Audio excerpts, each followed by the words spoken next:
We're going to go here with what is probably the last tool haul of 2023. I still have a couple hours, so there might be still a chance. Original drill press I have my great grandfather's drill press just like this. He made his into a wood lathe. So here's some missing parts that I needed to get that one all complete back to a drill press.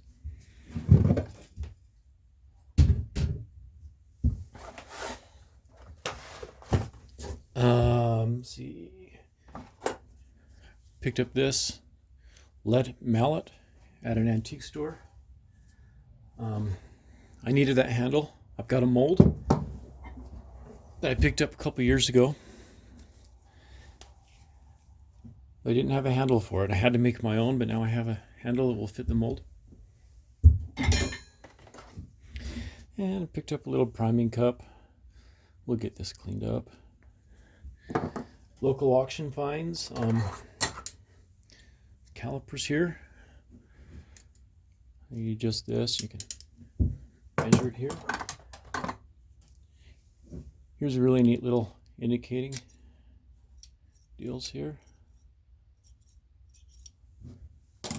A Sioux gasket cutter, I guess. It's got a point, it's got a blade over here. Here's again, a nice circle. Universal Valve Company wrench.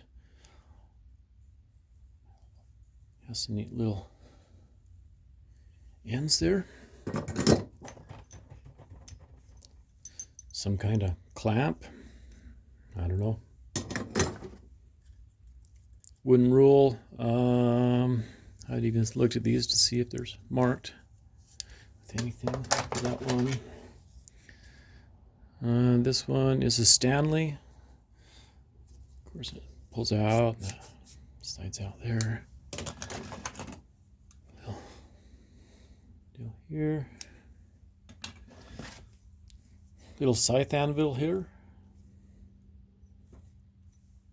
So we have some stuff. These are local classifieds. See, this one is a Heller 3/4 inch fuller. See, 3/4 inch. The Heller stamp is right there.